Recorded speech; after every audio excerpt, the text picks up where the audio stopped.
The live TV, सच सबसे आगे।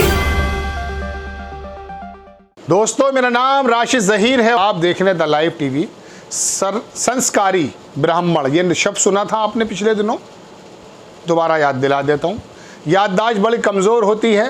एक खबर अगली खबर से पहले कैसे दब जाती है ये तो आप जानते ही हैं। एक पेज 3 फिल्म भी आई थी। चलिए खैर, गुजरात में बिल्किस बानो के बलात्कारी जो जेल में पड़े हुए थे, उनको जब छोड़ दिया गया तो उसके बाद उनको संस्कारी ब्राह्मण कहा गया, भारतीय जनता पार्टी के विधायक की वजह तरफ से। उनके जेल जाने की दोबारा से अटकलें शुरू हो गई हैं। खबर देखिए, बिल्किस बानो के दोषियों की रिहाई से क्या संदेश दे रहे हैं। गुजरात सरकार को सुप्रीम कोर्ट से फटकार। बिल्किस बानो के दोषियों को रिहाई दिए जाने के मामले में सुप्रीम कोर्ट ने मंगलवार को सुनवाई हुई। इस सुनवाई के दौरान राज्य सरकार को सुप्रीम कोर्ट से फटकार पड़ी। असल में मंगलवार को गुजरात सरकार ने रिहाई से जुड़ी फाइल दिखाने के आदेश का विरोध किया था। देख लीजिए, आप सरकारें कर रही हैं काम। इस पर कोर्ट ने कहा, हम आपके खिलाफ कोर्ट की अवमानना के आरोप में कार्रवाई करेंगे। सुप्रीम कोर्ट में मंगलवार को बिल्किस बानो मामले की सुनवाई हुई। दर्शकों, इसी दौरान सामने आया कि बिल्किस मामले में 2 मई को सरकार बताएगी कि वो दोषियों की रिहाई की फाइल दिखाएगी या नहीं। सुप्रीम कोर्ट में हुई सुनवाई के दौरान गुजरात और सरकार को पीठ की नाराजगी झेलनी पड़ी। फटकार के बाद बिल्किस बानो केस के दोषियों की रिहाई के खिलाफ दाखिल याचिकाओं पर अब 2 मई को दोपहर बाद 2 बजे अंतिम यानी निर्णायक सुनवाई होगी। क्या होगी?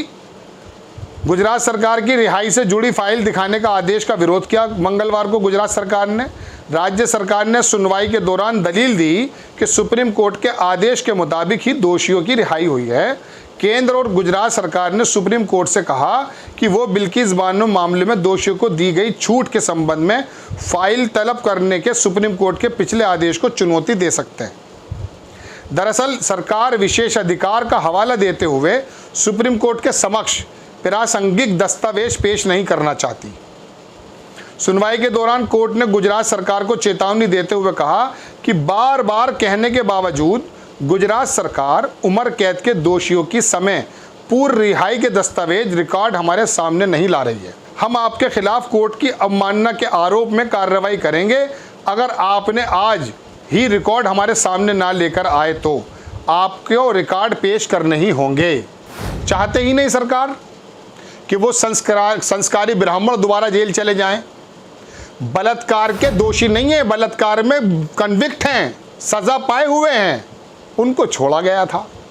और देखा दर्शकों, आपने गुजरात के उस जनमानस को सलाम करना को मन करता है कि उन बलात्कारियों के पक्ष में आए हुए विधायक को दोबारा जिता दिया आपने। और इतनी तेजी से काम हुआ, 10-15 दिन के अंदर दिल्ली से भी चली गई फाइल, कोर्ट से भी फाइल आ गई और वो बाहर आ गए।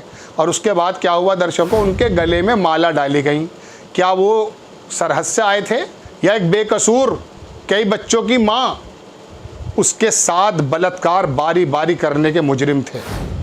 आरोप नहीं था, पूरी दुनिया के अंदर थू-थू हुई है दर्शकों। बेशर्मी की हद है कि एक महिला के साथ बलात्कार के दुष्कर्मी जब बाहर आते हैं गुजरात की सरजमीन पर तो उनको गले के अंदर मालाएं डाली जाती हैं। कौन कौन से संगठन थे, लंबी हो जाएगा एपिसोड। बस बताना ये चाहता हूं, अब सुप्रीम कोर्ट ने कुछ कहा तो राज्य सरकार वहां पर उससे जुड़ी हुई फाइल दिखाने को तैयार नहीं है। क्या होगा? Justice KM. जोसेफ और जस्टिस बी.वी. नागर रत्ना की पीठ के सामने अतिरिक्त सॉलिसिटर जनरल वी.एस. राजू ने कहा कि कई दस्तावेज गुजराती में हैं, हमें पहले खुद उन दस्तावेजों को रिव्यू करना है। हाय हाय हाय, कितनी बढ़िया बात है, वाह। जस्टिस जोसेफ ने कहा, हमने आपको रिव्यू से रोका कहाँ है, आप हमारे सामने रिकॉर्ड लाइए। पीठ ने कहा, हम नोटिस का जवाब देने के लिए अभियुक्तों को समय देंगे, लेकिन हम उनकी आज़ादी पर अंकुश नहीं लगाएंगे। अतिरिक्त सॉलिसिटर जनरल ने सोमवार तक गुजरात सरकार के निर्देश लेकर रिव्यू दाखिल करने या फिर दस्तावेज पेश करने के निर्णय को लेने के लिए मोहलत मांगी। कोर्ट ने सोमवार तक दस्तावेजी रिकॉर्ड सौंपने की ताकीद करते हुए सुनवाई दोपहर 2 बजे 2 मई को टाल दी। सुप्रीम कोर्ट ने केंद्र और गुजरात सरकार को यह तय करने के लिए 1 मई तक का समय दिया कि वो रिहाई से जुड़े दस्तावेज मांगने के आदेश पर पुनर्विचार अर्जी दाखिल करेंगे या नहीं। 2 मई को सुनवाई होगी। देख लीजिए, अगर आप याद करना चाहते हैं कि वो भयावह अपराध क्या था, अखबारी लिखता है, पीठ ने कहा कि एक झटके में 15 जिंदगियां बर्बाद हो गईं। जिस तरह से अपराध किया गया वो भयानक है। उम्र कैद के दौरान भी इनमें से हर दोषी को 1000 दिन से अधिक का पैरोल मिला, एक को तो 1500 दिन का मिला। कोर्ट ने सरकार को नसीहत दे, और बाकी वो इलेक्शन लड़ा रहे थे फिर ये बलात्कारी। कोर्ट ने सरकार को नसीहत देते हुए कहा कि जब आप शक्ति का प्रयोग करते हैं उसे जनता की भलाई के लिए होना चाहिए। आप जो भी हैं, आप कितने भी ऊंचे या बड़े क्यों ना हों, लेकिन आपका काम विवेकपूर्ण और तर्क सम्मत होना चाहिए। ये जनता की भलाई के लिए होना चाहिए। बिल्किस बानो की याचिका के मुताबिक एक समुदाय और समाज के खिलाफ अपराध है। उनकी रिहाई से आप क्या संदेश दे रहे हैं? सुनवाई के दौरान सुप्रीम कोर्ट ने गुजरात सरकार से कहा कि आज बिल्किस है, कल कोई और हो सकता है। राज्यों को समाज की भलाई के लिए कदम उठाना चाहिए।